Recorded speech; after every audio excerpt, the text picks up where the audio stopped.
આપ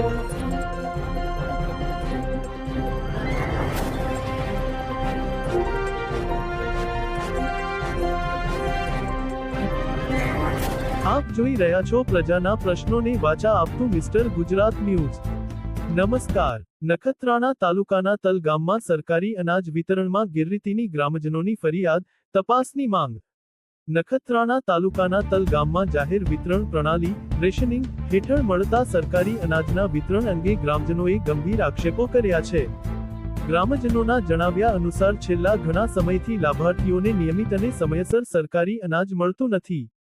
ગ્રામજનોનું કહેવું છે કે રેશન દુકાનના સંચાલક દ્વારા વારંવાર અંગૂઠાની છાપ આવતી નથી, ફિંગરપ્રિન્ટ મેચ થતો નથી જેવા બહાના બતાવી લાભાર્થીઓને ધક્કા ખવડાવવામાં આવે છે અને અનાજ આપવાનો ઇનકાર કરવામાં આવે છે।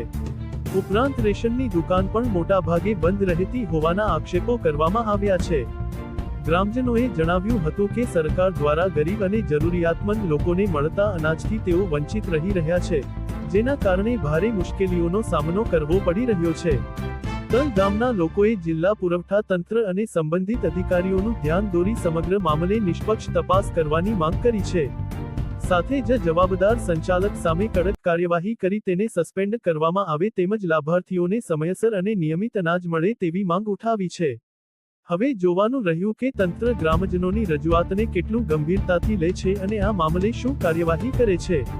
તલ ગામમાં સરકારી અનાજ વિતરણમાં ગેરરીતિના આક્ષેપ, ગ્રામજનોએ સંચાલકને સસ્પેન્ડ કરવાની કરી માંગ।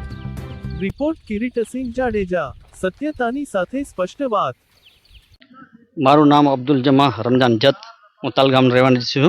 અમારા ગામના જે લૈયારી ગામમાં રાશનની દુકાન છે ને સરકારી, એ સરકારીના સંચાલક જત ઇસાક હસણ એને દ્વારા છેલ્લા 6-7 મહિનાથી કોઈને કાંઈ દાણું દીધું નથી, કોઈ અનાજ દીધું નથી। જ્યારે અમે એમને ફોન કરીએ કે અથવા રૂબરૂ મળીએ તો એનો એક તો સવાલ એ જ છે કે સરકાર કને અનાજ છે જ નથી। જ્યારે અમે મામલતદાર સાહેબમાં અરજી કરી, ત્યાં તપાસ કરી તો એ સાહેબ એમ કહે કે અમે 7-8 તારીખના માલ સંપૂર્ણ પૂરો કરીએ છીએ ત્યાં। ત્યાર પછી 2-3 વાર અહીંયા માફી માંગવા આવ્યો કે ભાઈ હું તમારું ખાઈ ગયો। અમે કીધું ભાઈ આવી રીતે ના હાલે, તમે ખાઈ ગયા ના લે, એનું મારા કને રેકોર્ડ પણ છે જે માફી માંગીએ કે હું ખાઈ ગયો, મને માફ કરો।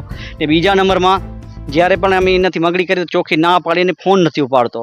ને હજી એમને બીજી જ્યારે મારા ભાઈએ ફરિયાદ કરી ઓનલાઈન, ત્યારે એ અમને શું કીધું કે ભાઈ તમે ગમે એટલી ફરિયાદ કરો, ગમે ત્યાં જાઓ, હું ત્યાં ઓફિસોમાં હપ્તા ભરું છું, તમારાથી કાંઈ નહીં થાય। ને એના ભાઈએ જો સંબંધીઓ છે એ ફોન કરી વારંવાર અમને મા બહેનોને ભૂંડી ગાળો આપે કે તમારાથી જે ખાઈ કરી લેજો, આ સરકારી છે મંડળીનો માલ, તમને નહીં જડે એટલે નહીં જડે। એ શક તો તમારું શું ઘણા બધાનો ખાઈ ગયો હોય। આ બધા ઊભા છે, બધા રાશન કાર્ડવાળા, તમામને પૂછી લો, કોઈને કાંઈ દાણું દીધું નથી। તો અમારી રજૂઆત એ છે તંત્ર કને કે મહેરબાની કરીને જેટલું બની શકે એટલું આ વ્યક્તિને અહીંયાથી બદલાવ। બીજા નંબરમાં જ્યાં એની ના બદલાવ તો અમારા કાંડ બીજે ક્યાં સોંપરત કરો, બીજી કોઈ દુકાનમાં, કારણ કે આ વારંવાર અમને આપતું તો નથી ને ઉપરથી ગારું આપે ને ધાક ધમકીઓ આપે, માથાભરી માણસો છે। ત્યાં બધાને તમે પૂછી લો, કોઈને કાંઈ દીધું ભાઈ? કોઈને કાંઈ દીધું? કોઈને કાંઈ દીધું? 6-7 મહિનાથી કોઈને કાંઈ દાણું દીધું નતું દીધું ને? નમકની થેલી નથી દીધી, હાલો બીજું તો બધું। કોઈને નમકની થેલી દીધી સરકારી તરફથી? એસાકભાઈ દીધું કોઈને? તો બસ આ રજૂઆત છે અમારી। અંગૂઠાય નથી, લેવાય નથી આવતો। જ્યારે અમે અરજી કરીએ ને ત્યારે એવું જ કે એ લોકો આવતા નથી। હવે જો ભાઈ અમે આટલું બધું પત્રકારને બોલાવ્યો ને અમે ભુજ સુધી અરજીઓ કરવા ગયા તો અમે બાજુમાં કેમ અંગૂઠું કરવા ના જઈએ, ફિગર લેવા ના જઈએ? આ બધું ખોટું જ બોલે ને જવાબમાં એમ લખ્યું, મારા ભાઈ અરજી કરીને જવાબમાં એ લખ્યું કે હું 24 કલાક ચાલુ રાખું છું, પણ એ લોકો આવતા નથી। અમારી માંગ છે જે વહેલી શકે બની શકે અમને ન્યાય મળે, અમારા 6-7 મહિનાનું જે ખાઈ ગયું માલ એ અમને જડે ને આ વ્યક્તિને બદલાવવામાં આવે।